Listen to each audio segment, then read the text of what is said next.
प्रिय छात्रों, हिंदी के इस शिक्षण सत्र में आपका हार्दिक स्वागत है। आज हम काव्यखंड के अंतर्गत कवयित्री महादेवी वर्मा के तीसरे गीत के पहले भाग का अध्ययन करेंगे। यह गीत उनके काव्य संग्रह सांध्य गीत से संकलित है। सन 1936 ईस्वी में प्रकाशित सांध्य गीत में कुल 45 गीत संग्रहित हैं। इन गीतों का वर्ण विषय प्रेम है। कवित्री का मानना है कि विरह प्रेम का उदात्त स्वरूप है तथा प्रेम की कसौटी भी। जहाँ कबीर की विरहिणी आत्मा इसी का संबल लेकर प्रियतम से मिलने को अधीर है, तो वहीं यही विरह मीरा का सर्वस्व बनकर उन्हें श्री कृष्ण के प्रेम का दीवाना बना रहा है। एक ओर यही विरह आंसू बनकर प्रसाद की आंखों से बरस रहा है, तो दूसरी ओर इसी विरह वेदना ने कवयित्री महादेवी वर्मा को व्याकुल कर उन्हें अपनी तुलना नीर भरी बदली से करने को विवश कर देता है। प्रस्तुत गीत को 5 भागों में प्रस्तुत किया जाएगा। आज पहला भाग प्रस्तुत है। छंद देखें। यह गीत शैली का छंद है, अतः आइए थोड़ा सा गुनगुना लें। मैं नीर भरी दुख की बदली, मैं नीर भरी दुख की बदली, मैं नीर भरी दुख की बदली, मैं नीर भरी दुख की बदली।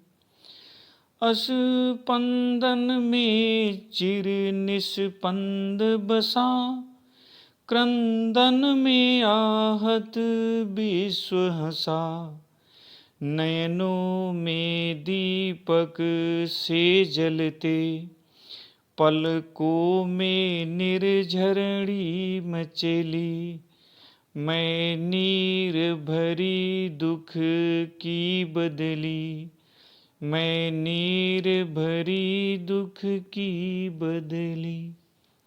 संदर्भ: प्रस्तुत सुललित, सारगर्भित एवं मार्मिक काव्य पंक्तियां हमारी पाठ्यपुस्तक सामान्य हिंदी के गीत 3 शीर्षक से अवतरित हैं।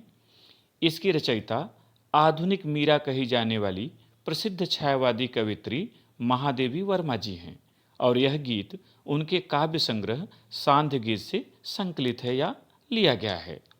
प्रसंग: प्रस्तुत काव्य पंक्तियों में कवित्री ने स्वयं की तुलना बदली से करते हुए अपनी विरह वेदना का मार्मिक चित्रण किया है। कठिन शब्दों का अर्थ देखें। नीर माने जल, पानी, नीर भरी जल से भरी। बदली बादल। स्पंदन माने गतिहीन, गतिशीलता। चिर अस्थायी रूप से, सदैव। निस्पंद गतिहीनता, स्थिरता। क्रंदन रुदन। आहत पीड़ित, दुखी होना। और निर्झरणी नदी। व्याख्या देखें। कवयित्री महादेवी वर्मा अपने जीवन की तुलना बदली से करते हुए कहती हैं कि मैं नीर भरी दुख की बदली। मेरा दुख से भरा जीवन जल से भरे बादल के समान है। जैसे बादल जल से भरा रहता है, वैसी ही मेरी आंखें आंसुओं से भरी रहती हैं। स्पंदन में चिर निस्पंद बसा। कवित्री कहती है कि जैसे बदली की गतिशीलता में ही उसकी स्थिरता है। आकाश मंडल में बादल आता है, पूरे वर्षा काल तक रहता है, चारों तरफ गतिशील रहता है, फिर भी स्थिर है, गिरता नहीं है।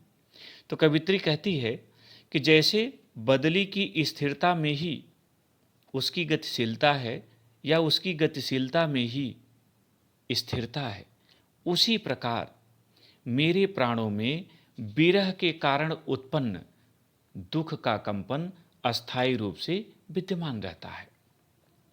क्रंदन में आहत विश्वसा।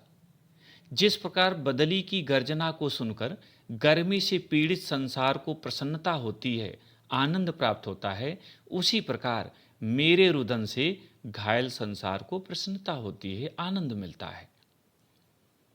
नैनों में दीपक से जलते, कवित्री कहती है कि जिस प्रकार बदली से बिजली कौंधती है, बादलों में बिजली चमकती है, उसी प्रकार मेरे नेत्र भी विरह वेदना में दीपक के समान जलते रहते हैं। पलकों में निर्झरणी मछली, और जैसे बादलों से जल की वर्षा होती है और नदियां प्रवाहित हो जाती हैं, प्रवाहित होने लगती हैं, उसी प्रकार मेरी आंखों से, मेरे पलकों से नदी के जल के समान विरह के आंसू निरंतर बहते रहते हैं, प्रवाहित होते रहते हैं।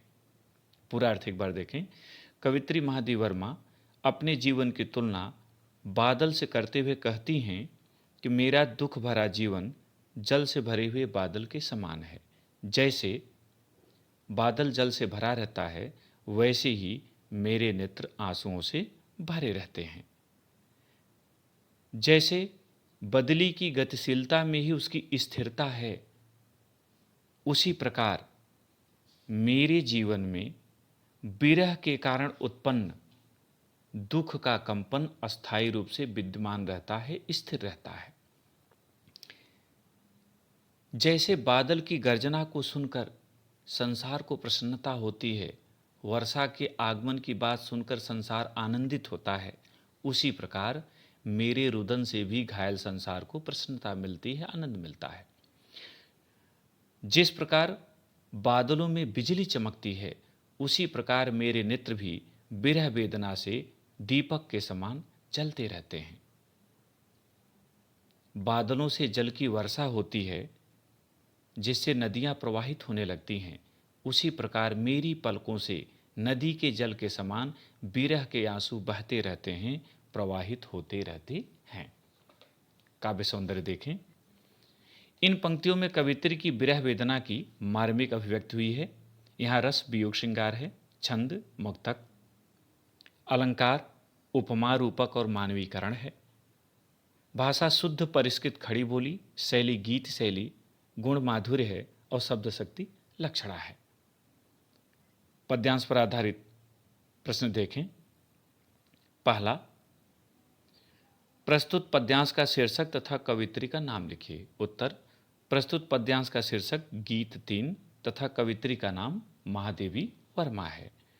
दूसरा प्रश्न, रेखांकित अंश की व्याख्या कीजिए। और यहाँ रेखांकित अंश है, नैनों में दीपक से जलते, पलकों में निर्झरणी मछली। उत्तर, कवित्री महादेवी वर्मा कहती हैं कि जैसे बादलों में बिजली चमकती है, उसी प्रकार मेरे नेत्र भी विरह वेदना में दीपक के समान जलते रहते हैं। जहाँ बादलों से जल की वर्षा होती है, जिससे नदियाँ प्रवाहित होने लगती हैं, वहीं मेरी पलकों से आंसू रूपी जल की वर्षा होती है, जो नदी के जल के समान निरंतर बहते रहते हैं, प्रवाहित होते रहते हैं। तीसरा प्रश्न, कवित्री ने अपने जीवन की तुलना किससे की है? उत्तर, कवित्री ने अपने जीवन की तुलना बदली से की है। चौथा प्रश्न, कवित्री के रुदन से घायल संसार को किस प्रकार प्रसन्नता मिलती है? उत्तर, कवित्री के रुदन से घायल संसार को उसी प्रकार प्रसन्नता मिलती है, जिस प्रकार बादलों की गर्जना को सुनकर गर्मी से पीड़ित संसार प्रसन्न होता है। पांचवा और अंतिम प्रश्न, नैनों में दीपक से जलते पंक्ति में कौन सा अलंकार है? उत्तर, नैनों में दीपक से जलते पंक्ति में उपमा अलंकार है, क्योंकि यहाँ नेत्रों की दीपक से तुलना की गई है, या कह लीजिए उपमा दी गई है। प्रिय छात्रों, मुझे उम्मीद है कि आज का पाठ आपको अच्छी तरह समझ में आ गया होगा। इन प्रश्नों को और इनके उत्तरों को अपनी उत्तर पुस्तिका में लिखें और अभ्यास करें। बहुत बहुत धन्यवाद।